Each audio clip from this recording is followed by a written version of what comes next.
I don't know. It gets a little annoying sometimes, bro, when people try to like, or just anyone, bro, just be like, nah, that ain't that, or that ain't that. It's like, dude, like, who are you to say what's what? Like, who's the person that can actually be like, you know what? Nah, that's not it. Like, you, me, anybody like, could say it's not it, fam. Like that's what I'm saying. Like, it's just on you whether you take their judgment to heart or not, bro. That's right, it. like, So anyone could tell you anything. Oh, that's right. not what this is. But it's for you to be like, okay, if that's what you think, then let me just take what you say. Maybe think about it, maybe not, and I'm gonna go about making whatever the fuck I'm making. like it's gotta come with experience, right? And make statements like, oh, that's not that, right? Like, you know, I don't know. Like, it's just like, what is it that you've gone through that I haven't, that you could be like, oh, it's not that. But I mean, like, that's like that's the decision on the artist and what they want to label that particular style. You know, if they consider that's new wave techno, then dude, like, that's new wave techno to them, bro. Like, I just think it's just like a waste of time just start arguing about like labeling what. Because nowadays, bro, like just genres is just it's evolved, bro. Like it's just harder now. Just put one track or one record or even one artist sometimes into like a. You could generalize for sure. Like, oh, they're a house artist or they're tech, yeah, or they're bass, right? But yeah, I think now in these days, like it's I still think it's more it's just much more. Okay, but you saying that, right? And I get that standpoint of because bro, we just make music and make whatever we want to make, right? But then the reason why there's categories for this and stuff like that is when you come to like, I think the marketing side to everything, because now you got to put yourself in a category in order for you to get marketed the right way, in order for people to look at you a certain way, you know, like what do you put on your EPK type shit, you know, like that definitely matters and shit. For sure. I mean, and that goes into even when you're marketing, like when you start marketing your stuff, like you need to understand like, okay, the kind of like, yeah, I'm going to make whatever I want, but I can't just like market it to just anyone. Like if I'm trying to get like conversions of people like connecting and stuff like that. So like for sure, like categories is very helpful, and like knowing like your target demographic is helpful too, for sure. Like, so like that plays a part in having to categorize your music, you know, because at the end of the day, we don't want to, like, you know, you feel me? Like, no, it's a love and hate thing where it's like, yeah, like don't label me, but at the same time, like I'm a bass artist though, you feel me? You know, I make bangers, you feel me? Remember for a while, I'm like, I'm not a bass artist. Remember, I'll say that shit a lot, and I'm like, oh shit, true. Bass artist, you know, like all the artists should be getting their own little shit to track their ticket sales. Ticket sales. Bro, let's just. What were we talking about before? We're talking about what the fuck were we talking about? We're talking about collective. No, we weren't. We weren't even there yet. We started on something different from the rip. I don't know, dude. All my mind now is ticket sales. All right, let's do it then, bro. Like, ticket sales, dude. I mean, what do you want? What is it you want to talk about ticket sales? I mean, shit, dude. Like, is it that important? How important is it to you as an artist versus you as an event coordinator? Because you wear both hats. As an event promoter, it's way more important as an objective for me, because I'm not just like thinking of it as like my artists need to bring these people. I'm thinking of it as like I need to pull a crowd from my artists. That's the best way I like to see it, like that. Because I put more effort. See, and I like that you're looking at that way, because that's what I think sometimes. I'm like, look, if you're booking these people to come out to play for your show, don't you want them to make them feel super good when they're DJing, like so they could come back? Like, from a promoter aspect, because you're right. Like I do wear the hats of like an artist on the lineup, and then throwing shows and like booking artists. Like from the promoter aspect, it makes me feel good that, you know, some people they don't have to, from my eyes, right? I just booked them to come and play. And I really tell people on the lineup when I book them is that as long as you guys are like, we're gonna do our end to promote the show, and like hopefully it reaches everyone that you guys' network is. But I always just ask that you guys do your due diligence of just sharing it once, so that your guys' following knows, at least that your guys' following know that you let them know, like, to your pages. Like, but I'm not asking people to like, oh, like, I'm gonna need you to sell 20 tickets, or else like you're not gonna be playing the set times. And we've heard these stories a lot with other promoters, and specifically in LA, where you get promised a set time, you have to sell a certain amount of tickets, you get close to selling a certain amount of tickets, and you don't even get a set, or even you do sell the certain amount of tickets you're guaranteed, and you still get shit out of luck with not even playing the set. Well, and then going back to like me being a promoter, and like that, it's not the lineup's responsibility in terms of them having to sell a required amount of tickets. first and foremost, when I curate a lineup, I'm just hoping that like whatever set time that we have planned for them, like they're gonna do their natural role. Like we don't want people to like switch up on their style, but we play certain people in certain set times because we believe like their style accommodates that space of time. And I mean, at least from the perspective of low end, like Jose and I, we never actually like stress people on ticket sales because we've always felt like that's our that means we didn't promote the right way, or we should do something better next time. You know? As a promoter, my objective is to make sure the brand is selling, not the lineup. Because if you rely on the lineup, that's just a lot of unnecessary pressure that not only you're gonna add to your lineup, but it's just that when you make your lineup your main bread and butter for bringing attendance, I feel like a lot of times events may not go as well when you're not heavily relying on the importance of the overall brand and experience. And I've always felt like that's something that I'm still trying to work hard on. And with low end, Jose and I like trying to make that experience as a brand much more better. The lineups that we curate helps out a lot for sure. I mean, we get a lot of people that are local and people that like, doing shows, and they bring their people, they bring their sound, they bring the performance, and it's a great time. But I mean, as far as like when I'm an artist and I'm on a lineup, I mean, again, like it really just depends like what kind of contracts are are like agreed to between like the artist, the team, and the promoter or the booking agent, right? And at least for because again, like I see it different from an artist perspective. Because there's artists that I mean, they're like, I don't gotta promote the show, bro. Like I get booked, I show up, I do my thing, and I play, and that's it. And there's nothing wrong with that. Like whatever like you want to do with your band is cool, but because like I'm very curious about like other aspects of like the music industry, like marketing and like being a little bit more business oriented with my shit. Like I take the extra initiative to like promote maybe more than the average like DJ, but because I like to get more experimental with like doing marketing, and I want to be able to like I want to be able to be like, okay, like let me see like what can I learn in marketing, like, and let me see if I could how can I like make my brand like more of a bigger asset for like the lineup that I'm for. But that's not something that I necessarily need to do as an artist. I initially just need to do whatever the contract that I signed with the promoter, just those like guidelines. But like I do a little bit more than extra than the average artist, like sending out emails whenever I go play or like market my shows, because that's just me being curious about that aspect of the music industry, of like how to package like when announcing a show and shit like that. Like that's just like I don't know. I naturally just like to like share where I'm playing, or like I actually share like when I'm releasing the music. So like I market, and marketing is a big thing for me. So like I don't really see myself being that DJ or the artist is like I don't gotta promote. I don't I just but because that's something. But that's also because of my promoter like aspect of it too. Like I just want to promote. It just, and I want to make sure the show's good. So if I feel like if like I could definitely like help out a little bit more and like get people to go through, like I'll probably do it. And especially if I'm getting paid, why not? But I don't know. Yeah, it's definitely different situations, different complications, and gray areas when you're a promoter and then you're an artist in a lineup. There's just certain conflicts in certain situations you just experience as a DJ or an artist on a lineup versus when you're a promoter throwing the show. Different responsibilities, different objectives, I think. Yeah, for sure. Because when it comes to, I mean, like, when you say you take the extra step to do marketing for your music, where you're playing shows at, that's an important step. How do you go about doing that? You said your emails, right?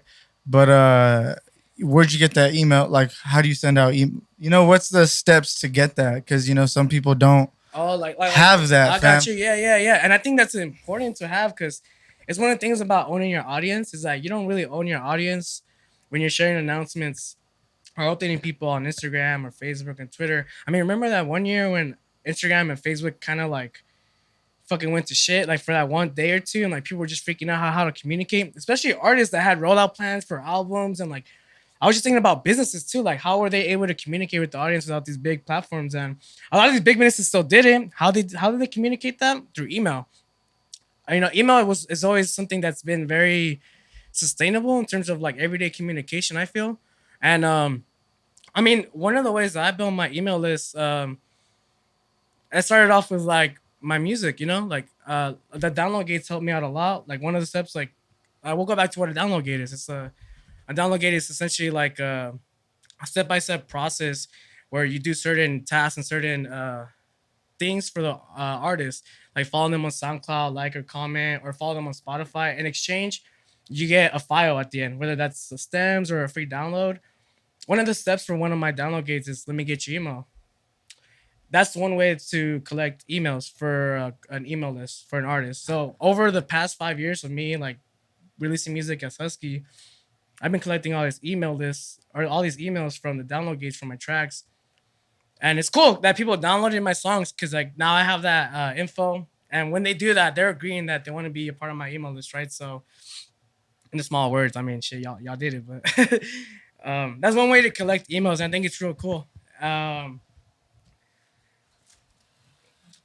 that's one of the ways, right? And then also the thing about whenever I do play shows and I do have access to the emails, like I just add that like to my email list and it's a good practice to do that because like I was saying, like once you don't have like the access to go on Facebook or Instagram and like announce that stuff and you don't have an email list, like how else are you gonna like reach your audience? And I think that's always been something that I've been I've preached about a lot of times, you know, just having an email list because you just never know when those big networks are gonna crash. And I think it's always good to always have like 24/7 communication access to your followings. And then not only this practice I use with HUSKI, I use it with Lowen too. Like with Lowen, like every time people the 3 hours piece is such a great way to get people's emails. I mean, that's why honestly that's one of the reasons why we do it.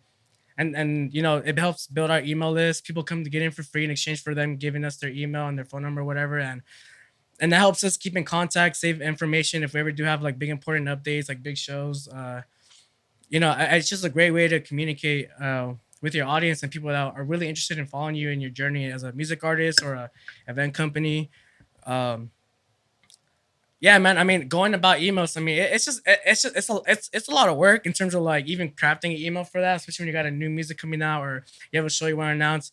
Like I spend a lot of unnecessary time writing emails that I need to because I'm fucking overthinking the subject line or like you know just shit like that. But it's just a lot of things like it's just extra work that people maybe are not attracted to do because like, it is a lot of extra work that you don't want to do, especially as a music artist. You just want to create and it'd be nice to give it to a team that could fucking do the whole marketing, the whole packaging, the whole emailing. Some artists and some figures don't have that. So once they get all that, then you know, knowing how to do the emails, knowing how to like market your music, I think that's like very important, especially if you're an independent artist, because you just never know if you ever do end up like coming across a group of people or someone that's gonna have that skill set to like push you. So yeah, if you don't have an email list, I mean, go on MailChimp.com or other like email campaigning websites. Use download gates to grab emails. If you guys have music out, I mean, check what download gates are. Pretty useful growth tool for artists. I mean, it's helped me out a lot as an artist, for sure. Like, no doubt about that. Shit. I mean, did I answer your question? I don't know. I don't know if yeah. So it's not. I'm paying attention. So all your everything you do is online is what I'm getting to listen to, right? So everything when it comes to marketing is online things when it comes to emails, promoting whatever on it the is, phone, right? on the computer. Yeah. Okay. So let's touch on that. What do you do by phone when it comes to promotion? So a lot of the time that I am on my phone, a lot of time it's more of the social media like monitoring, like me being like in the social media profiles, whether that's HUSKI, Lowen, Lose the Temple, for example. Like that's okay. usually, My bad. I thought you meant like phone numbers. My bad. So like outside of, do you think marketing outside of social media or outside of the internet is done? It's not as strong as it used to be. I feel like you should market where the eyes are going to be at. People are always on their phones. So yes, definitely invest in Facebook and Instagram advertising because the objective of like just marketing at first was to make sure people are hearing about either whatever service or product or what's going on, right? Real marketing shit, it's like getting the eyes and the reach and converting, right? Like that's like another chapter of marketing, right? Like the conversions, right? But No, dude. I think people can still go outside of the digital space and market. Like I'll give you a lot of examples that catches my eye, and I get curious. Like I'll go out, I'll drive, and I still see some signs where they post like on like the lighting or the traffic poles. Like I'll see like a big poster. It'll be like a certain date, certain artist names, right? Buy the tickets at blah blah blah, and like, that's not like digital marketing. That's like actual like going out there, fucking traditional marketing. For whatever it is that you're marketing. I'd say it's not the best. I want to say you should spend a lot of money on that kind of marketing, just because I feel like it's more effective to invest in marketing dollars in the digital space, because you could track the reach, whether they just looked over it or they actually converted and like they bought a ticket or they streamed your song. Like I use a website that lets me get that information, to whereas if you went out like in real life and put it a poster, you're not necessarily really tracking how many people saw it. You can only have an estimate of like, oh yeah, certain cars like passed by here like from this week, and we could just only hope that this amount of people saw it. That's the only downfall of like the traditional marketing. You just don't necessarily have that data that maybe digital space marketing gives you, because digital space marketing gives you how many people reached to, how many people were interested in and converted into. So I feel like many people are going to digital space marketing because that's the information that it's very important to know, I guess, as opposed to like going out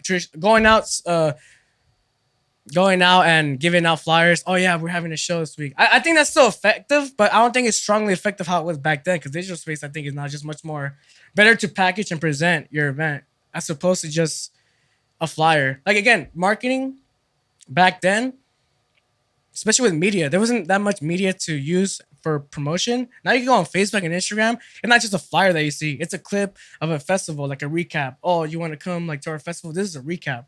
That's why many people like the digital space, because you have more space and more slots to use for like your advertising assets to pitch and whatnot. But again, I started marketing in the digital space. I didn't necessarily start off traditionally marketing, like putting posters on or flyers or all that shit. I didn't necessarily do that. So I mean, I can't really tell you like if that's like how strongly that effective that was back then. But for sure, without the digital space, like that was for sure strongly effective traditional marketing. But I still think it works, bro. Like I still think it works, just not strongly effective, because there's gonna be some people that may not get that like ad or may not get that sponsored post on their feed, and it's good to know that there's still like marketing out there in the real world, bro. In the real world, and people can actually be like, oh shit, like an actual person like made the effort to put something here, and like it's like this is like, because dude, it's really easy, bro. It's hella lazy to just set an ad on your fucking computer, bro. You're just literally like in front of your computer. It's easy as fuck. But it takes effort to actually go out to Costco, get a sign, get a poster, write the shit out, and then go to an actual location where you feel like there's gonna be traffic. The only way you can only track like reach with traditional marketing is getting a QR code and putting it on that poster and having people scan it. That's the only way I can only track reach, is adding a QR code to the posters for traditional marketing locations, and then seeing how many people scanned. That's the only way I can only think of how to track like an actual number. But yeah, dude, I think for sure like I'm like. Well, I mean, there's reasons why like people put certain posters in certain areas, right? Oh yeah, because there's obvious traction, so you are able to gauge it. You just can't get the exact number amount, but you're still able to gauge like, this is this is a high trafficking area, that's why I'm putting my thing here. It's the same thing, just in a smaller margin. You have a bigger margin of tracking people, whereas people putting up a sign has a smaller margin of tracking who's actually seeing it. It is tracking. I'm not, and again, I like how you brought up just tracking. Like, I'm not saying the reach is either like. Because look, I'm gonna be honest with you. I'm pretty sure that sign got more reach than your marketing campaign on whatever, Yeah. But for sure. You, like you said, you just don't know which one you could track more. Because I feel like That's the data that I definitely like want to be able to keep an eye out for. No, you're right. Tracking. That's I like using that word. Tracking. Cause like, look, what happens if you start putting up a sign in a certain area and you start like, cause the only way you'll know that then, like, if that's working is if you actually go into the crowd and be like, hey, how'd you find out about this event? Yeah, there you go. You feel me? But I mean, so there's ways of tracking it. Yeah. But are you taking the steps to track that marketing? You know, so like and back then that's what people did, bro. People would experiment with where they place their signs, what marketing techniques they use, and then when people would come, they'd be like, oh, how'd you hear about this?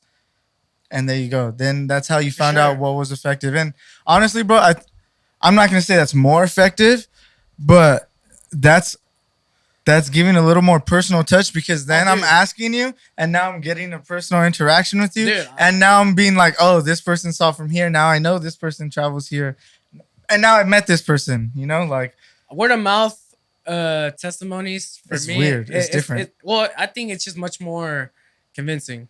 I think when you can actually have a face, a person, a human tell you like, oh yeah, like we went and it's not just some shit that you saw a flyer and people just this is like yeah like we checked it out and like yeah and it's like it's like the difference of I became a fan of this person because I seen them and I met them at a concert, whereas I became a fan because of seeing them on social media or something like that. Yeah. There's a twofold to that because who do you think? I mean, I guess it doesn't really matter. It depends on the person, but I'll forever remember like meeting you in person and stuff like that. Whereas I won't always remember everything that I think is cool on social media, you know? Yeah, for sure. So like there's twofolds to that sometimes. And I like, even when I did the whole, I think I explained it on one of these when I went to the Yost Theater and I passed out tickets and I was like, hey, I'm Zion Don, come check me out. Here's a cheaper ticket. Like all those people that I gave tickets to, bro, they still check me out. So I'm just damn, now I could track. That's how I tracked. Like that's real life tracking right there. You feel me? Yeah. And that gave me the mindset of damn, like that's real. Like now they have a personal connection to who I am, my social media, and the show that they seen. You know, so like that's a try. Like you know, all three. Whereas only social media is hard. I think like because I feel like if you're only trying to promote on social media, bro, you're not necessarily promoting to the people that are going to be around you. You feel me? You're only marketing to that demographic, and that demographic could be spread out all over the world. And now how do you even go to a show in one area because you don't even have a market there no more? Or, you know, so like I still think groundwork and stuff like that is very important. You know, I personally feel like that's something that we have been lacking over at Low End Entertainment because like I've always felt like for a while I'm like, damn, I think like I'll tell you straight up, I'll admit I'm like, damn, honestly, like because I like how you brought up like if that shit's still effective, like the traditional marketing, like passing out flyers. Like, I always say like, dude, fuck that shit. I don't want to waste like, I don't want to waste $50 to $100 and giving it to people for them just to throw it on the floor. Like I'd rather just invest in that QR code on it. I'd rather invest that money into ad dollars, and we could target like people. Both. $50 ain't shit. But that's what I was saying. Like that was my thinking back in the day, and like and then like as I started going to all these places, I'm like, damn, motherfuckers are starting. And like, people like physicals, bro. You see people's rooms and shit where they still have like the flyers to a lot of this shit. They went to, yeah. You feel me? So that's something like a memorabilia almost, bro. That they wouldn't get anywhere else type shit. Like, fam, we have that shit. You feel me? Like. Yeah, you know, like we ended up getting that for sure. Yeah. True. But it's crazy because the one you have is up there too, right? But it keeps fucking falling. I got this one from the restroom, I think, at wherever that the lobby. I took it off the restroom shit and walked out. But like things like personal things, because I feel like. But I feel like we're relating that to shows, like all of this to shows. How do you do that with music? How do you go outside and get a personal connection to music as an EDM artist, other than shows? Well, besides listening parties, because I feel like other than shows, how do you know? Yeah, dude. I mean, because all the marketing, unless you're making like that's a good question. Cause I've always feel like I've always marketed like in the sense of like the digital space, like for music and I've been thinking about that too. That's a good ass question actually. Well, I mean, dude. I mean, yeah. Like again, like the only time that I've only seen an artist like really market their song in the real space is a listening party. But so I was thinking about it the other day. I mean, podcast, right? Like, I mean, that's not because we're not meeting no one. Like, how do I? Just like going down, like just I'll get. How do you do something like that as like a music art? Like, we don't pass out CDs. No, okay, yeah, okay. You know, I guess that would be a way of doing it. Like, hey, this is my music. But at that time, they're not even able to listen to music, so you're not doing it. Like, well, shit, dude. I mean, think about let's not think about DJs, right? Yeah. Let's just think about musicians. I got you. That's exactly where I was going with this. Cool. I went to Stater Brothers 2 days ago, bro, right. And I was walking to Stater Brothers, and I seen a dude playing the guitar out there in front of Stater Brothers. He had an amp and shit, and he was just playing music, bro. And I was like, in Moreno Valley, bro, like in front of Stater Brothers, just jamming out. Had his like a fucking bucket right there for people to, and he was playing fucking Donna by Richie Valens, bro. And I was fucking, I became an instant fan, bro. Instantly, I was a fan. I was able to see this person. Like, I recorded this person, gave this person money instantly. Like, I'll support now, like from here on out. Mm-hmm. And you see that in other, with musicians and stuff like that. For an EDM artist, because all our shit, if you're just someone that produces on the laptop, how do you do that street performance stuff if you're not in the MPC space? That's what I'm saying, because like most producers are not necessarily playing instruments, right? Exactly. They're just grabbing samples. Mm-hmm. So like, how can you make that appealing and entertaining, like, and marketable and presentable? Other like, than just like decks, I guess. Or doing it, yeah, exactly. It's supposed to, because I feel like that's the only way. EDM producers have been able to showcase their music is playing the set and shit. Like, or like you said, like, and sometimes they're not even showcasing their music at that point. They're just playing music. You know, and they're hoping that their performance converts the people that were there to dig in more towards like their music or other accolades that they're like, you know, going towards. Yeah, I mean, that's honestly a real good observation, dude. Because I think the majority of I'm not really too digged into hip hop, so I'm not gonna speak for hip hop. I feel like for EDM, like I feel like all the marketing and packaging has always been like prioritized for like the digital space, not necessarily or like how do we showcase it all the other from social media, like, you know, for an album and shit like that. And like I always told you, dude, I feel like just like damn listening parties, like anything that's a show, that was just like a way for people to like showcase their new music. But it's kind of I guess it is kind of weird for like just like a producer to pull up to a regular grocery store like on their laptop and hey, I got some new music, press play. Like you'd have to, in that case you're gonna have to make it, you're gonna appealing. Have to present two versions to where you have the record, you have the radio play version, and you got the version where you go out and like live play. Yeah, live play. I think that'd be the only way to really like. And not only that, dude, I just think that even puts you more into like the musician space, that you're actually like live playing as opposed to that you're orchestrating everything prior and like you press play and like it's already like. That's interesting. Doing it for you. Like you say that. Are producers musicians? Producers musicians? Are we musicians? I just thought about that question when you said musician, bro. So I'm thinking, because you said like they had more musicianship, and I'm like, okay, well, are we musicians? I think we're at a certain level of musicianship, but I can't say I'm at the same musicianship level as someone that can play a guitar, bro. Because are you though? Because they can only play guitar. Huh. You feel me? So like you could look at this a lot of different ways, you know? I guess I've always felt like people that like play like actual live instruments are like, I guess much more. They have better finger dexterity than you, bro. I don't know. Yeah, I guess I don't even think that's true because like you play Smash and your fingers go fucking crazy. But that's one thing. I would play Guitar Hero and they'd be like, yeah, but you don't play actual guitar. I'm like, oh, that's facts. Fuck, that's true, facts. right? But you're good at MIDI guitar, pretty much. Bro, is that what Guitar Hero was? It was a MIDI guitar. I guess I had it in me. No, but you know what? Especially, but you know, I think I also want to say like we're not fully. If we're not doing a lot of live performance shit, I feel like musician. I feel like for me, it's that live playing, like the live instrument. Like I've always felt like I feel like the live playing shit like it has always been attached to the name musician when I grew up. You know, because I feel like a lot of people didn't really see DJs as musicians. So is a conductor a musician? I don't know. I don't know. I don't know either. So I'm asking. I don't know. Knowing conductors, because I actually work with conductors every year at my job. Homeboy. They like to think so. Homeboy and homegirl E Florum took some conducting classes, right? They were. They Did know you have to know music? They know music. They know music. You have to know your steps and stuff, right? Because that's what they're doing, right? They're quarter note, half. That's what they're doing and shit when they're doing that. So that's musicianship, or is that composition? And like, I think if you understand music, like I think, and you're able to implement and understand, like to make music, and bro, I don't even know, dog. That's a good ass question. What's musicianship? Are producers musicians? Let us know in the comments.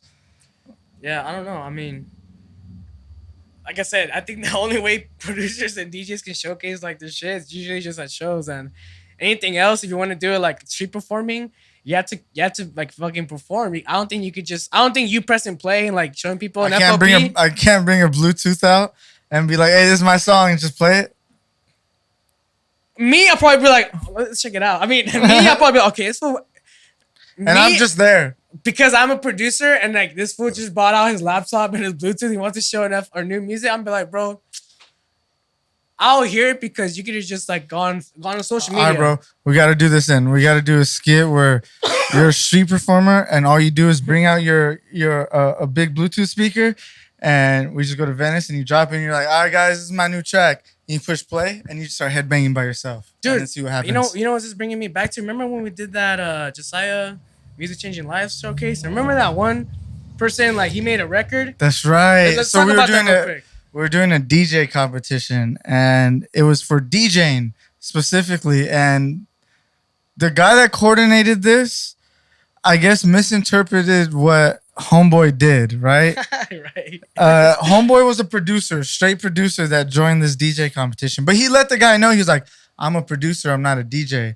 And so I was like, oh yeah, this person recording was like, yeah, all right, for sure. I mean, we'll put you in there, fuck it. Yeah, so what ended up happening is the day of the competition, we came out to DJ. And this year, it was like 2012, 2013. Yeah, and we were on the turntables and we were doing shit with it, right? We were doing routines and whatnot. Yeah. And this guy was an EDM producer, and all he did was play one song and put his hands in the air. And needless to say, he didn't place in the competition, bro. And he did. Yeah, he didn't. He didn't even get a rate. Yeah. Yeah. So like, and it sucks because the music was good. Like, I don't think it was bad music whatsoever. Yeah. But he just played one, maybe two songs. Yeah, this person just got up like behind a table, put his laptop, pressed play, put his hands up while he played his new music, and that was that. Like 2-3 minutes of that. Yeah. But it wasn't necessarily what we were doing. You know, we were like, it was a DJ competition. Yeah, like that's what it was. But it was because it was a performance at the end of the day. We were putting on a performance, and his wasn't. It was just playing two songs. It was more of a listening, like listen to my shit and like. Yeah. And so like it didn't necessarily translate over to what the fuck we were doing. So like I guess you're like, that's what I'm saying. It brings me back to like I feel like you can't just go out on the street and just like present something. Yeah. And not put some sort of like performance to it. Yeah. Like, you know, people want to see that you're making an effort to create a composition. I feel when you're out on the street, as opposed to like when you're in the studio. Yeah. At least that's what we're adjusted to as people performing. And we're just talking about street performing, like as a way to showcase music outside of digital space. Like, I thought about that one person, you know, because I remember looking at that crowd too. I was like, dude, like, it's awkward. That's a way to showcase your new music. But I don't think it was packaged. I don't think it was presented. It wasn't received well the way it was presented with the audience. And I feel like if he had a MIDI controller, and he was actually like, you know what would have helped if he would have just went first, because then no one would have saw anything, so no one would have been expecting anything else. You know, so if you would have went first, it wouldn't have been that bad. No, it wouldn't. It wouldn't have been that bad. But he didn't. They saw everyone. They saw a few of it. I don't know. I know there was like at least two before he went on, you know? Yeah. But yeah, it goes back to like that performance we had in high school, you know? I think that I don't think you just pull up with your laptop on the street and just play some music and think that people are going to want to like invest in hearing into it. I think you got to definitely like. How do you show the production of making music in real life? The production of making EDM music. Live. I think you can't, right? You gotta it's make it and be then the same. practice it like something like what OK does sometimes. You know, like his live performances. He'll do like set up all his MIDI stuff and then play. That's the only way. You have to set up MIDI, bro. Like you have to get a MIDI keyboard that will like let you navigate through basses and melodies. Do you want to see more of that? Would that be dope to see? That's something I thought of. Because I've always thought about like how more can I get my own brand name entertaining, and I think that's a good step for an artist that's just DJing and they feel like they want to do more. I think adding MIDI controller, I think that's definitely I think that's cool. I think that's cool because you're taking the extra step to not just go up there and fucking press play and like. But okay, now say like a Duck Beats, right? Someone like him. Say a lot more people start doing that. It becomes a lot more attractive to EDM. Okay. Would that become a standard?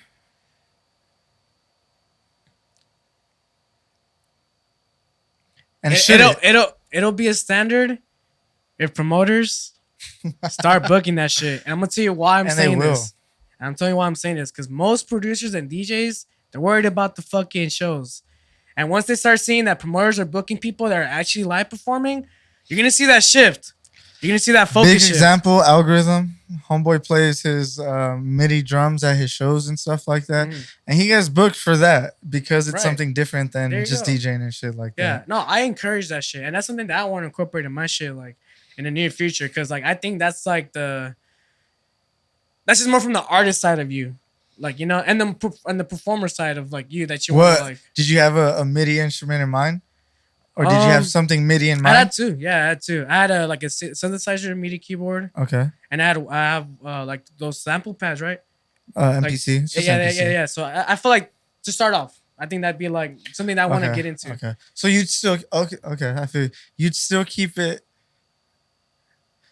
something you're close to. Okay, I feel it. Like that's still everything that's on a like when you're at home, right? Like you have your little beat pads and you have your keyboard. I feel it. I feel like that's the next. That's perfect. That would be the next natural step into. All right, if I'm gonna do this live, let's do this. I'm already used to my MIDI keyboard and having some beat pads. Let's separate them and stand up and do it now. You feel me? Because it'd be pretty cool, even from the artist, to be able to go to certain shows and revamp your like. You could even do this, bro, and this is what a lot of people do.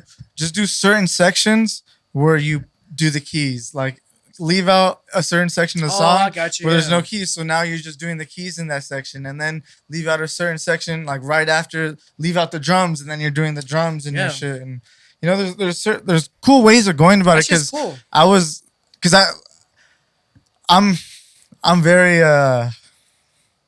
judgmental, I guess, when I see that people do NPCs on Instagram reels and stuff. Oh, like when you're... Because I'm like, all right, what are you really doing here? Like, because some people will show the fuck up and like act like they're doing a lot, but they're only sampling the snares. And everything else is playing, but they're only sampling the snare. So I'm like... Yeah, I've seen videos like that. And they get away with certain people, but producers that know...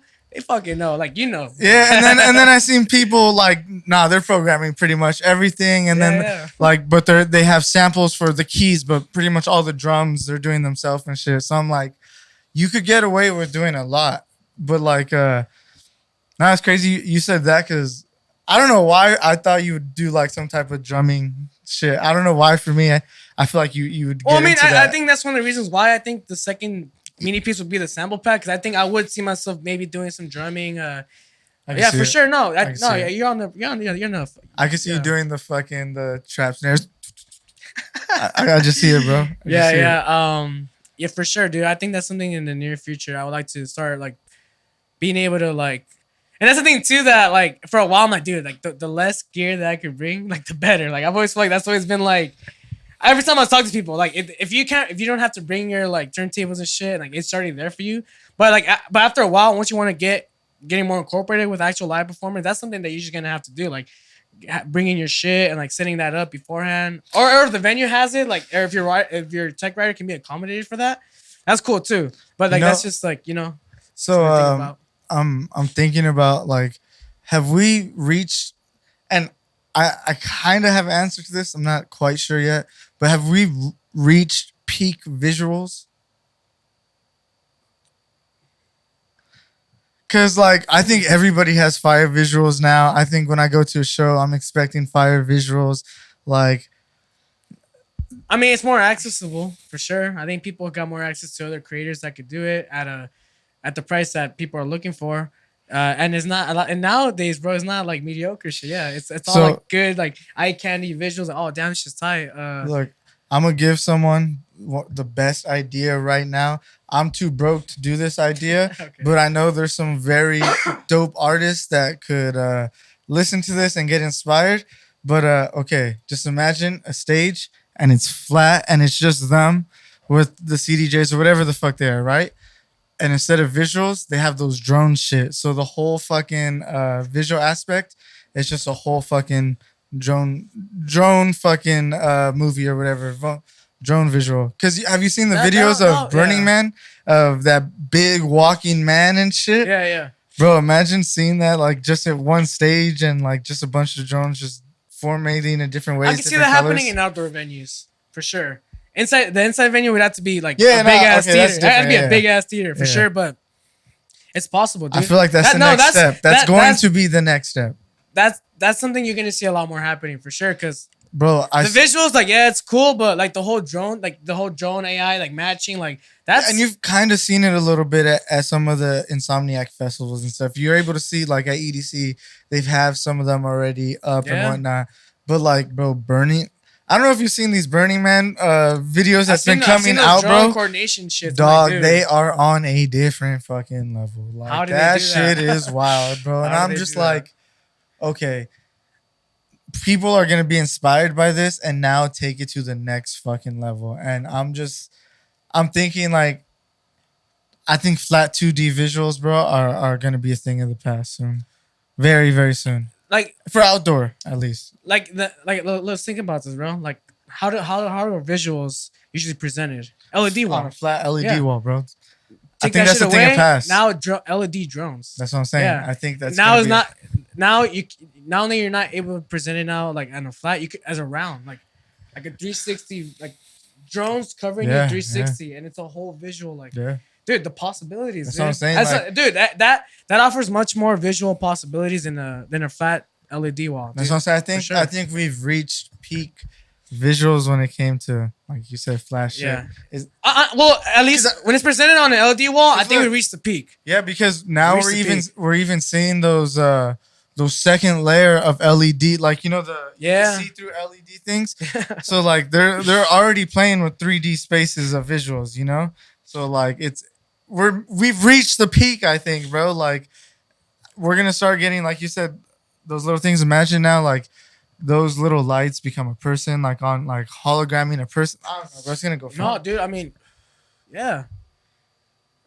There's a lot more interest and investing going into drone technology right now, bro. And it'd be cool to see Zion on visuals. But how do I do that? How do I do that right now, bro? I need capital. That's the only way. So you need like, you know, so you can't think about that until you have some sort of revenue stream or something. So it's like, fuck. Or you pitch it to a company. Damn, that's so fucking crazy what you just said. That many people don't think shit. They could be thinking it, but they don't because they off the bat, they just think about like their financials. They're like, oh yeah, I shouldn't even think about it because I'm going to be pissed because I won't be able to like even afford like that like thought or the idea. Or... But like I said, the only other way, like you really have to believe in an idea to where you present it in some way and pitch it to some type of company with the capital. And they're like, yeah, as long as I see a return revenue, they'll do it. But bro, art isn't for return revenue. You feel me? So it's like, trust me, when investors are like, oh, you make art, you want me to try to make a return on art? Yeah, I know. The arts is like, so if you know, then you're gonna be like, all right, well then, how do I make revenue? I want to do this now. I got to create a show behind people coming in, and then it goes into the whole marketing scheme, and then it goes into you compromising your actual like artistry to make your stakeholders. And now what you're seeing as that 3D visual that you wanted isn't even what you wanted to see, but it's happening. So you're just like, oh, whatever. I mean, now the company's happy. You're making your money, right? Like bro, like the Ghost Producers for Excision, bro. Same shit. I'm just kidding. I need to stop with that shit, bro. No, but I've seen DJs like not use drones, but they use a certain, even like certain, not even like LED. They use like certain like fucking like little small lights, and they act like drones, but they're like lights, and they present light and visuals in a certain way. I forgot what kind of lighting it is, but it was sick. It wasn't like an LED wall though, but yeah, in terms of LED walls, like presentation, I think that's like the peak for visuals, and I think I think drones now occupying that service of hosting visuals for like shows. I think we're definitely gonna see that more uh outdoors and hopefully indoors for sure, because that would definitely be tight. That just the curvature and like the whole layout. How about let's just get visuals. All indoor? It's all LED. The whole indoors of everything is LED. All your walls are LEDs, fam. I'm down for that. I feel like that should be the next step for indoor at least. Okay, so for coverage. Outdoor- so coverage, like let's. So what I'm getting at is like, let's just not make visuals like, just on one side of the event. Let's cover everything. Like 4D now, bro. Yeah, for sure. Like, so like if there's a post right here, it would be an LED post, and now you could frame the whatever around it. And that's 4D now. You know, you could. Yeah, I don't know. Just no, dude, I would rather go to a show that had an LED all around than like in the back. No, for sure. Like when we went to like area, what is it, 15? In LA or Las Vegas? Yeah, in Las Vegas, like how they had that tree lit up. I think that's fucking cool. Like that's what made that experience a lot much more cooler for us. And like, I don't know, more venues, more things. Like more themed, like very, very themed out. Like the whole environment was very themed. Like it felt like it was all like in place. Yeah. Like it wasn't just like, oh, LED trees, a bouncer, fucking restroom. And it took me out of like, oh, I'm not in real world right now. Like this isn't real life. Like it took me out of that aspect.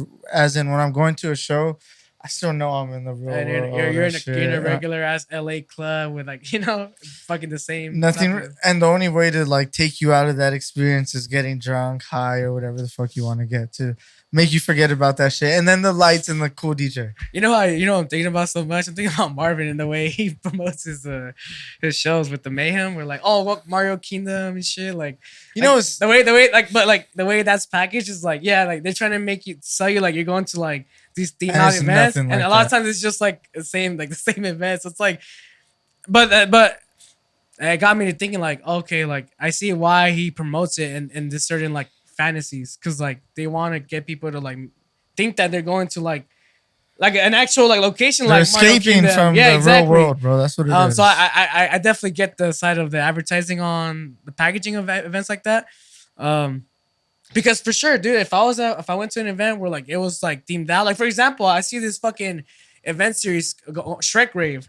There's a fucking Shrek Rave going on. I've seen that shit, bro. And people are pulling the fuck up because they're literally pulling up to the swamp, homie. Just to see what's up. Yeah, they're pulling up to the swamp. Well, and it's the swamp, bro. I've seen the clips, and these event promoters, like wherever they go, they're making it a fucking Shrek swamp immersive like experience, and they're selling the brand. They're selling the idea. They're not worried about the lineup. So as much as like there you go. As much as that's super dope. Like even if you just have like your own theme everywhere you go, that's just different from regular shit. Like We Vibe, everywhere they go, it's their vibe. Like it's their theme, bro. No matter what club they're at. That's true. You feel me? It's there. They deck it out their way. You feel me? And I'm just like, oh, that's cool. Now like when you go to a We Vibe event, like you know the type of topical theme you're getting. You feel me?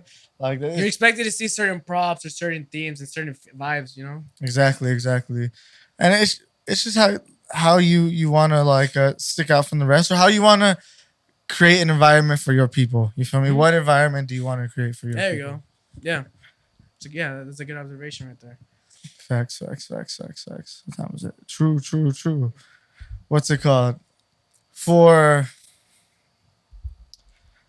low end, if I can say from an outsider's perspective, I say you guys have, when it comes to an immersive experience, good music selection. When it comes to as opposed to anything else, like if you go to an event, whatever genre curated you guys try to curate it, you hit your mark. You feel me? Does that make sense? I don't know if I said that like right. In terms of like the music selection. Oh, dude. I mean, we try to make sure whoever we have on, it could be just like someone that's been making a lot of moves. Or it could be just someone that like no one's even heard. But we always make sure that, it's music that they want to play, and it's music that we're cool with, and like it's like give music selection, you know, like, and like that's subjective as fuck for sure. But I know I think that we have done a cool job like curating like certain lineups to like be able to provide like certain different EDM music styles, and um I feel like that's something that we've always kind of prioritized at Low End shows too, just diversifying the music.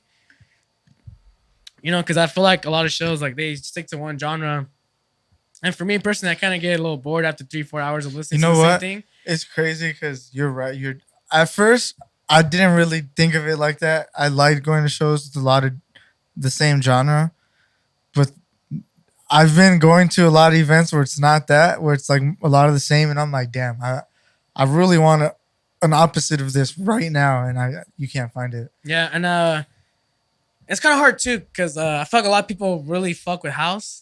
A lot of people fuck with house music a lot, and Yeah, bro, I've been seeing y'all been fucking doing a lot more house shit over there at Low yeah, End, yeah, fam. yeah, for sure, and yeah, yeah, we're trying to like we're trying to still make sure we have a diverse curated lineup, especially when we have like much like shows that are like definitely a lot more houser. Um, I mean, pretty girls like house. I feel it, fam. yeah, well, I mean, we did a dubstep show recently, and it did all right to be honest. Those was Zabor, and at least for like dubstep bookings, like bass music bookings, I just think that we haven't really found in terms of like an actual headliner fucking been playing like all these Insomniac events. In terms of like Riverside, it's been hard to get another bass music booking that's like within our market budget. Um, and someone that we believe that'll be like a good show. Like we know we have some bass music artists that we want to book, but either like it's outside of our budget or they just don't want to like do it in Riverside because maybe we don't have as much going on yet or whatever. But yeah, dude. I mean, we still try to keep it diverse. Um, like Omnom, we have the Omnom show coming on October 7th, 18 and over, at the Concert Lounge. Very excited about that, by the way. Check it out. Supporting lineup: Pam Sessions, Gonka, That's On Me, Jacob Martinez, and we're gonna announce the rooftop stage this upcoming Monday. It should be out by the time this episode is out, I believe. Low and ENT. Check it out.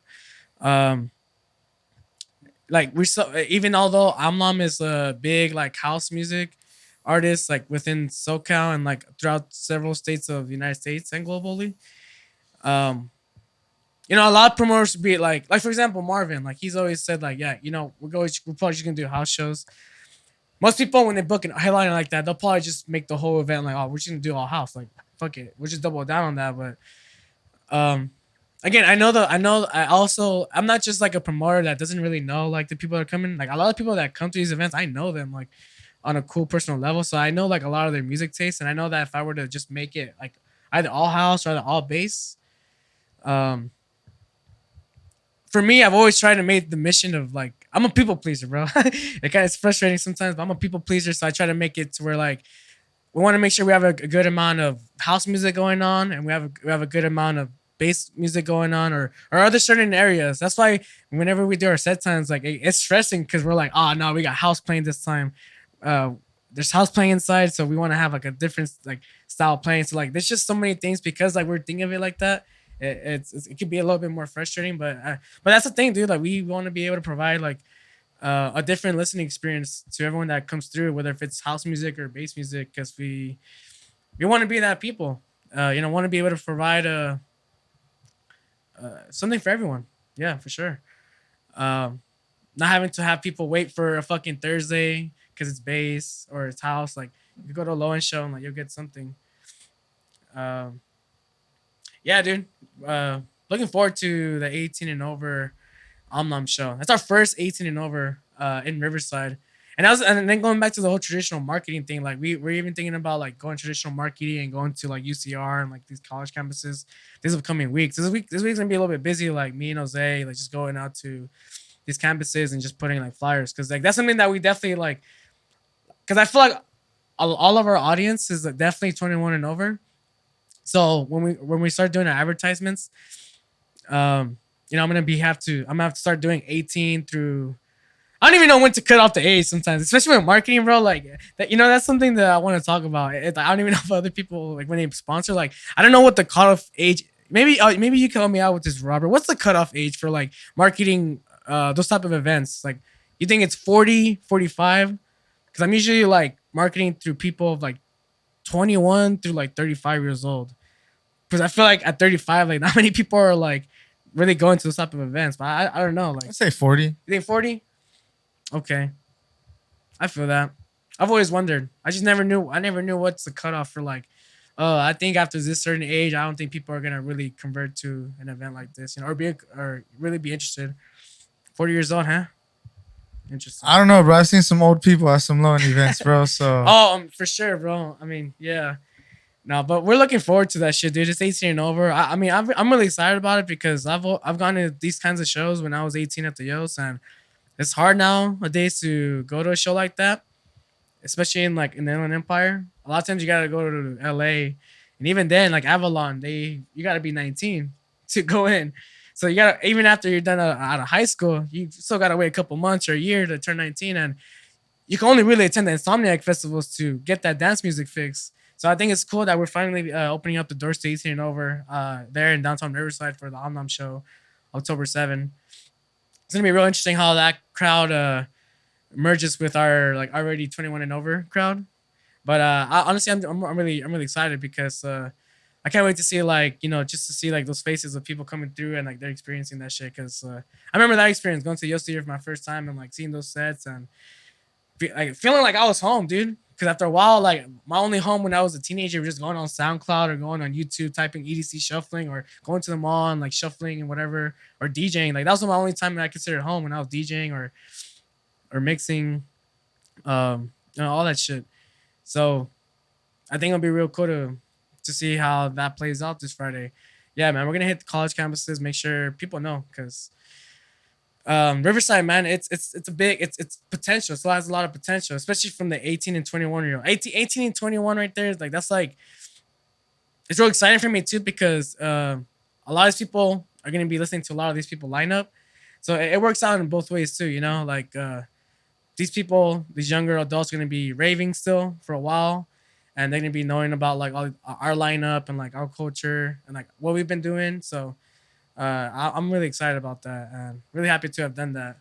I was really like set back on that shit too. I was like, damn, do we really want to make this 18 and over? Because I've had talks with people, they're like, oh, dude, like I don't know, man, you really want to merge like older people with like young people? But I'm just like, dude, but that's what festivals is really like. Insomniac does 18 and over, and like honestly, I don't really see a big deal. Like I hang out with my people usually, like always for the most part, like or older people, or sometimes there's like a younger person than us, but it's always been chill. I mean, unless you don't really fuck with like having like younger adults there, then I understand because they could get a little messy for sure. Like a lot, it's a lot more of a liability for sure. Like from the promoter aspect, like for sure we had to get like more securities because, yeah, for sure, for sure, gotta be a lot more safer on this event for sure when it's 18 and over because.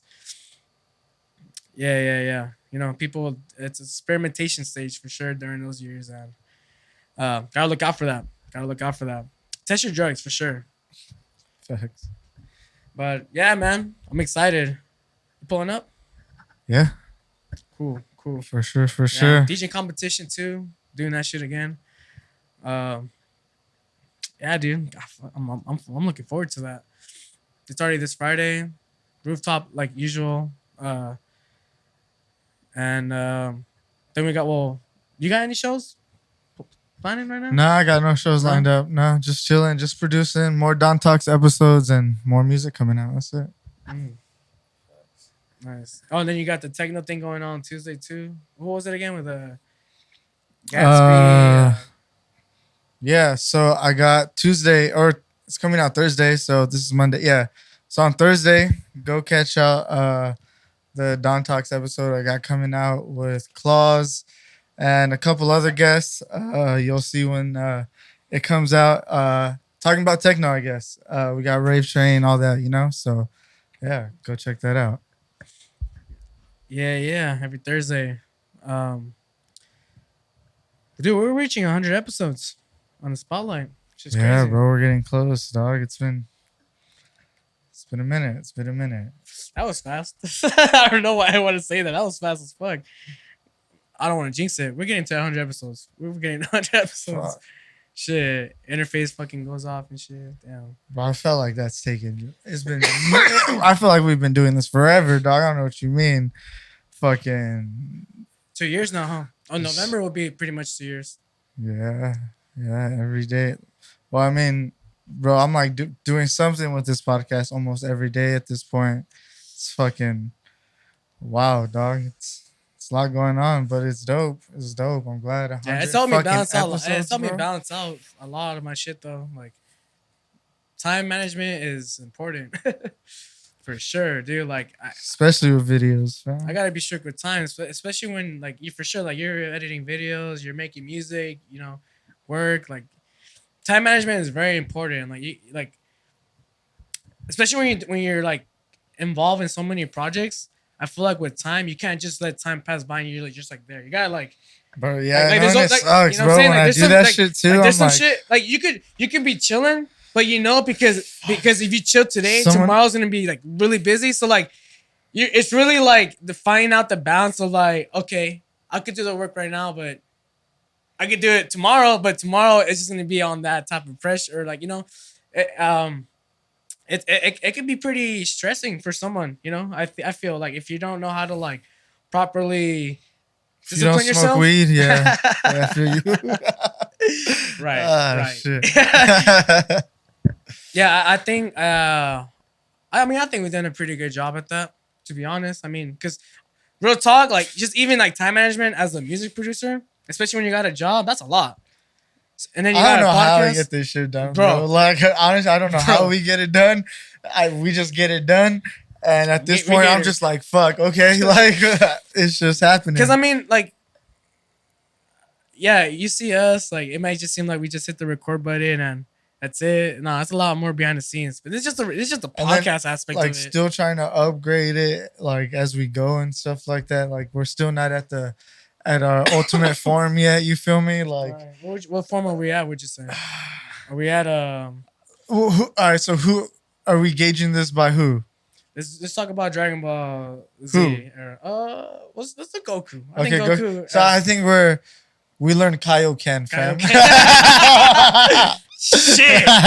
We're okay. Hey, this is Kaioken. This Hey, Kaioken. for sure. This Kaioken. I can't wait to what Super Saiyan will be. That's bro. what I'm This saying. Kaioken? This is for sure. Bro, I've Kaioken. seen other people's Kaokens and trust. I think we're at a good Kaoken. We're Trust me, bro. There's It's people because we that got a good base.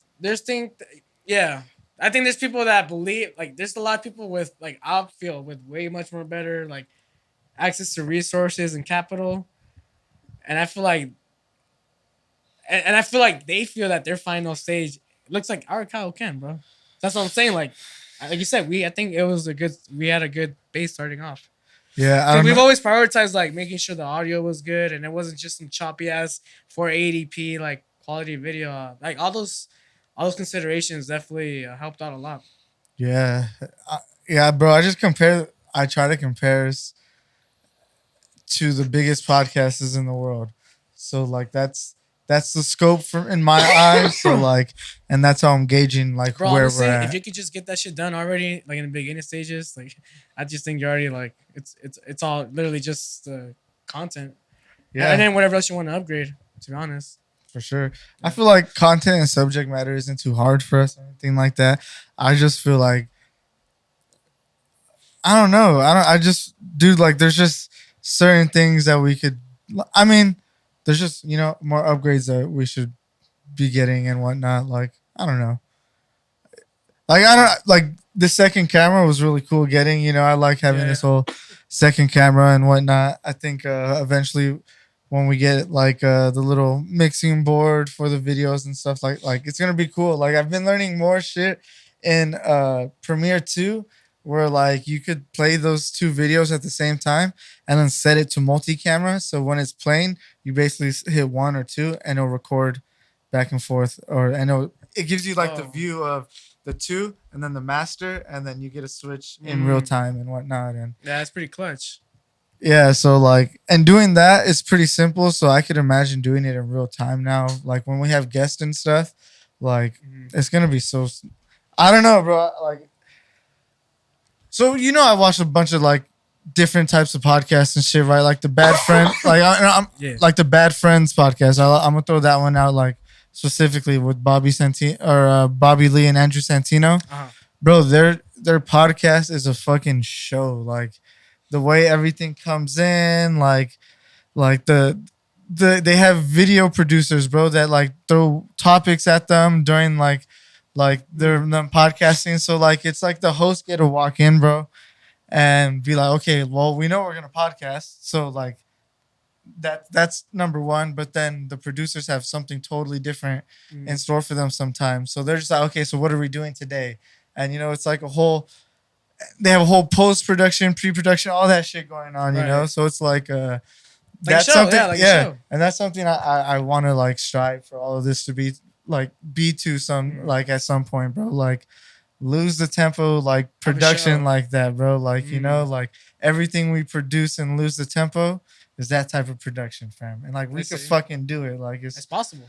For sure. So like that's why like when I gauge like what we're doing, I gauge it to that, and I'm just like, fuck, we got a little bit of ways to go. But like it's all like it helps though with the whole what we're doing, like learning everything as we go and whatnot. Because then when we do have like the ultimate like setup equipment or whatever, we'll know the hustle it takes to get to that, and we'll know like if when we bring people in, like we could let them know what to expect and all this other shit, rather than like, getting all of it at one time and then trying to figure it out. And then now it's not, I don't know. I feel like it just helps in the whole process, because ultimately like a format, having a format helps.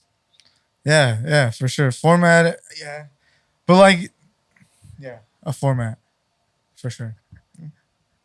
True. Yeah. What kind of podcast, Oh fuck! I know. I'm good. Fuck. True. Hey, yeah. We lose the tempo. I'm writing this by you for the first time right now. But I tweeted it like earlier because I didn't bro, this idea sounded dope as fuck, and I feel like you'd be like something to be dope to be produced, right? The back-to-back podcast. So it's a bunch of DJs and we're having a podcast, right? But there's decks going at the same time. And every 5 minutes, we switch off. Or every certain amount of time, we switch off. And it's a back-to-back. So as we're talking, there's a back-to-back going at the same time. Right. So we'll be able to like hear the music and us conversating at the same time. So the back-to-back podcast. But and you have to be a DJ or whatever to be on the back-to-back podcast. I see. You feel me? Because the whole concept is the back-to-back. So it's like, what music is going to come out of this back-to-back when we're also having a conversation? Right. You feel me? So, and we could and we could curate the people that are in here, fam. Like we could curate like, all right, let's get some wild motherfuckers to just throw in some weird shit as we're talking and shit like that. So like, you're not restricted to any one, like say we wanted to get a whole house back-to-back, right? Bro, just stop. Well, obviously, you feel me? Bro, just stop. Yeah. I mean, let's do it. But we're getting it on camera. Right? That shit sounds so fucking lit. Well, I mean, I'm pretty sure you can do it anyways, but let's do it. No, yeah, we're doing it, fam. Yeah, lose the tempo out here, fam. That shit sounded, I don't know why, bro. I was about it. When do your best ideas come to you? Do you know that? Do you know? Do you have a time? I'm curious because I think I have a time where my best ideas come to me.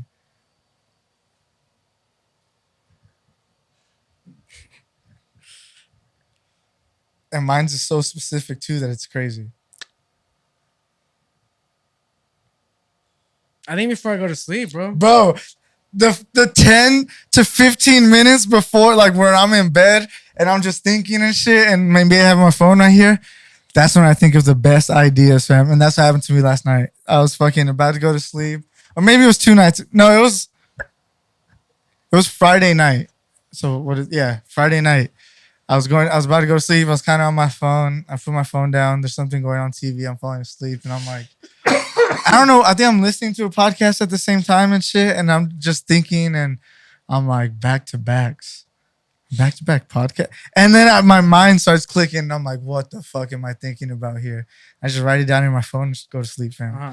And I was like, yeah. And I feel like that's the best time when I'm like, that's a great idea. Yeah. That's a great idea. Let's fucking do it. Yeah. It's a great idea. Trust. That's going to be so fucking crazy, dog. Yeah. And I think we're getting to we're at the level, the point where we could like actually record it really good. And yeah, dude, if we can't, bro, right now, that's embarrassing. No, we can for sure. For sure. We could have been done that, bro. It was just the idea now. Yeah. So it's a great idea. I think that could be our Tuesday thing. Because every day we have something at this point. Except Tuesday. Yeah, another Tuesday. But I was thinking like twice a month or something, not every week type shit. Yeah, because I want to talk to you about that, bro. Because straight up, bro, like after a certain while, dude, like when doing like the shows and doing the music, bro, like at a certain point, I'm about to be like, you know what, dude, like I want to do this, but like I need to like be able to like that is a great idea. I'm down to do that. Every week, I'm not too sure about that. No, I wouldn't want to do that every week. It's just because like there's a certain point now where I hope you understand that like with HUSKI, bro, there's a lot going on. Like, I get it, dog. So it's just like I want to be able to definitely contribute and shit for sure. That's a great ass idea. I'm sure we're gonna fucking make that work for sure. And yeah, dude, it's just a matter of like fucking making sure we're fucking got everything like the format of that. I mean, that shit's all easy, like to set up for sure, dude. But that's what I'm saying. Like, we still have ways to go until we could just do shit like that, and it's easy, fam. Like, I understand that shit. Like, bro, we have a lot going on. You got a lot going on. I get it. But I know it's a good show idea. Like, that's all I'm bringing up. Like, oh, but we're gonna do it. Yeah, bro. I figured we were like I don't. Regardless, Lose the Tempo was gonna come out. Yeah. You feel me? Like, yeah, fam. Like, there's just certain things that I look at with Lose the Tempo where I'm trying to go bigger or try to do more or That's like good. because you say format, right? We need a format. It helps to have a format. It's entertaining like to have a format for sure. Like, especially like if it's like if it switches up like. Like there's gonna be a certain segment at a certain like a format, like it definitely helps orchestrate like shit for sure. Yeah, and I just don't want to get too repetitive, bro. Like I don't like as much as like we do everything and we've been doing this like almost like you said 2 years. Yeah. Like it I don't want to say it's getting to the point where we're just doing the same things over and over again. Mm-hmm.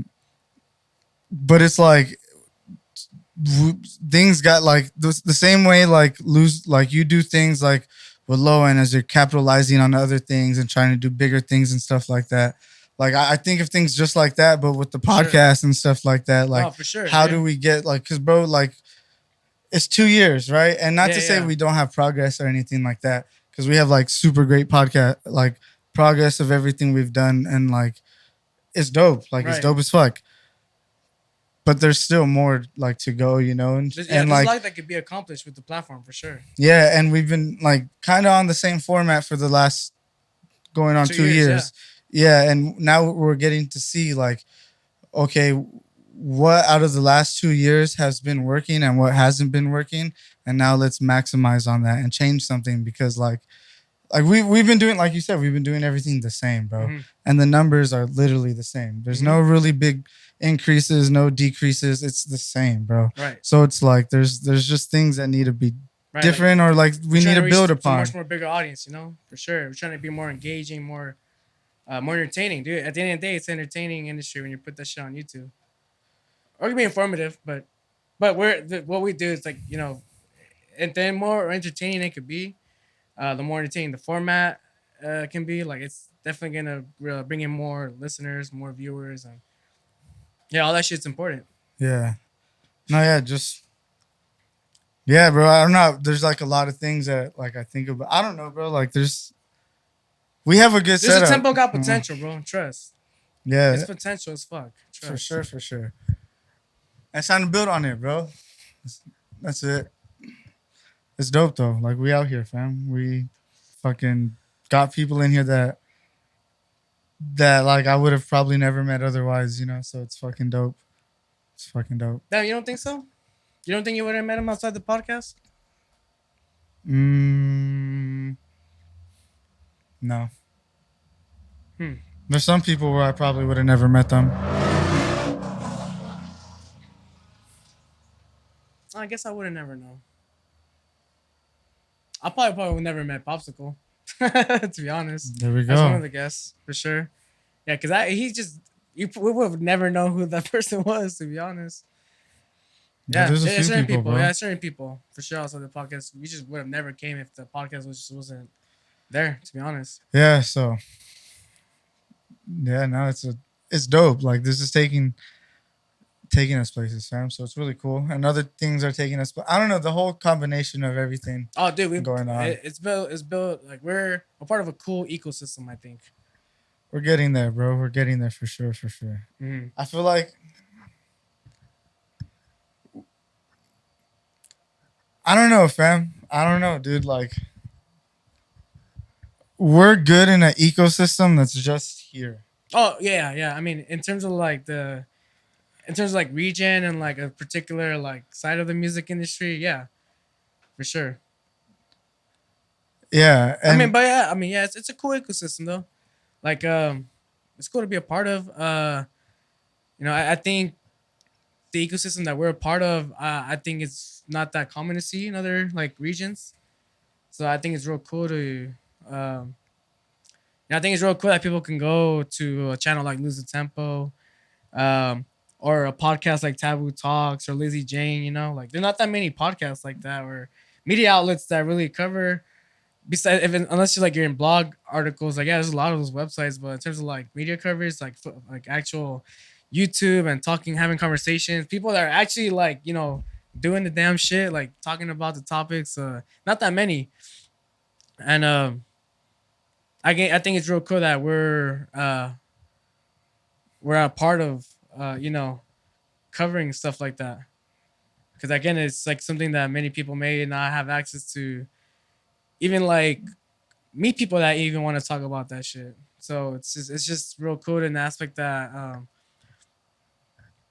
although the numbers may not be as big as we're looking at, I think through it all, I'm very proud of this of the work that we've done for sure. Like regardless of the results, and because we've had people come up to us and be like, yeah, dude, like we watched the clip or we watched the episode, right? But they say like Lose the Tempo, and I think it's real cool that they've heard about it, they tuned into an episode or watched the clip and seen the Dong Talks, catch the guest the Tempo, learn some of our special guests, and they actually like it's cool to see comments and be like, dude, I like this episode, and that was cool. I'm pretty sure there was like episodes where we've had I was like maybe some people will like it, but people are like, oh damn, this was real cool. Like, oh shit, all right, well. You fucking like the conversation or you like the guess that tempo, whatever it was, but some people we don't even know, bro. Like there's people that just click on our phone. We don't even know like other like I mean YouTube doesn't give us that tracking info, right? But I mean there's numbers that watch our shit. There's people that watch our shit that we don't even know, and they're just taking in whatever the hell that we're covering and that's like uploaded. And I think that's like it's cool. It's cool to have a voice. Believe it or not, it's just cool to have a voice for sure. Like. To be able to talk about this, and it's not that we're saying that we're fucking writer and shit, but it's just that what you mean? That's what I'm saying. Speculating. We're speculating, we're observing, and nothing I say on this podcast, bro. Any on these podcasts are to be taken serious. Once I leave this podcast, I never think about what I say. It's done. I said it. And if you come up to me trying to talk about it, like, oh, I don't know what you're talking about, fam. Like, I'm sorry, we say too much shit for me to like remember anything we say. Like, honestly. Hey, I feel like for sure people be tuning into this shit and they'd be like, all right, let's see what these fucking people be saying. It's for crazy because sure, like I'll know like people like around us that we see and stuff, like they'll listen and stuff, and then the next time like I talk to them or stuff, the topic of conversation will kind of be catered around something I said or something like that, and like I'm picking up the hints, and I'm like, oh, you listened to something I said. And it happens a few times where they tell me, oh yeah, you were right about blah, or this and this and this. And I'm like, I forgot I even said that, bro. Like honestly, like cause bro, like think about it. I record the episodes maybe like a day, 2 days beforehand, and then they see it, and then maybe I'll see them during the weekend, and by the time it's the weekend, bro, I don't know what I said on Tuesday. Like, you know, I know what I said a minute ago, bro. And maybe I remember what I said on the clip, but even then it's kind of foggy, bro. Like, I hope people know, like, when I post, especially the clips on the Dom Talks and stuff like that, like I take the most out of context clips from the podcast and make it a clip, bro. Like, and put it out of context on purpose. Like, just to show y'all, like, hey, bro, like, I'm going to say whatever. Like, but like, listen to the whole podcast if you really want to know, like, how I feel about a topic. But like, that's just, that's how not serious I take it, bro. It's like, like, it's, I mean, as long as you're having fun with it, I think it's fun. Yeah. As long as you're enjoying the way that you're handling that shit, like, I think that's the best way to do it. However you want to. I don't know. Like, I want to start conversation. It's all about starting conversation at the end of the day, right? Like, that's how this works and keeps going, is continuing to spark conversation and shit like that.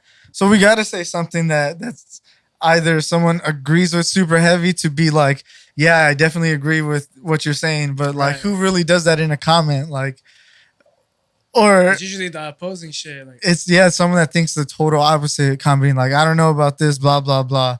Right. And it's funny because like when I take the clips, you know how I always give like the opposite side to things. Like I'll be like, okay, but like, what if this person is this, and this? Yeah. And I say that, and I know, bro, like when I go on these, like, what if this person, like, I know I'm getting at like a stretch. I'm stretching, I'm reaching sometimes. You feel me? I personally fucking know that. I'm doing it on purpose. But you're not wrong. But you're not wrong. You feel me? Exactly. People, like, you ain't wrong though.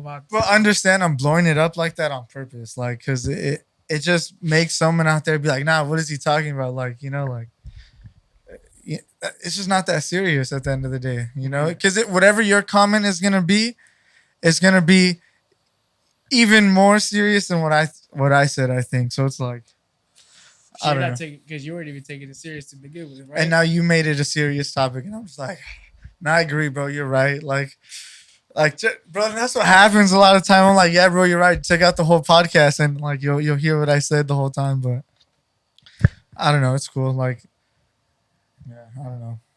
It's ops are listening. Yeah, but it's a smart conversation, fam. And if you're listening, thanks. You feel me? That's all we can say. Like, thanks for listening, fam. Like, you don't have to, but I mean, we talk about some cool things sometimes, like how to get booked for a low end show and shit. You know, like, you know, send in a mix for that DJ competition. You feel me? Yeah, for sure. Keep an eye out for that. But no, yeah, lose the tempo, fam. Yeah, dude. So, you wanna end this or? Yeah, let's do it. How long we've been going for? Fucking 80 minutes. Yeah, an hour 20. God damn. Yeah, we're good, fam. We're good. So, any other announcements you want to share or? No. Just keep an eye out for music I have coming out, because I got a lot of cool shit coming. So, yeah. Awesome. Sure. Go ahead and follow Zion Don at his social media, Zion Don _. Never Want to Leave, still out. Stream that everywhere. Stems are still available if you guys want to go download that. Link in my bio or in my SoundCloud description of the track. Never Want to Leave remixes coming out soon, later this month. Really excited for that. Low End presents Omnom October 7. Our first 18 and over at the Contra Lounge in Riverside, California. Hope y'all can pull up to that one. It's gonna be fucking lit. 2 stages.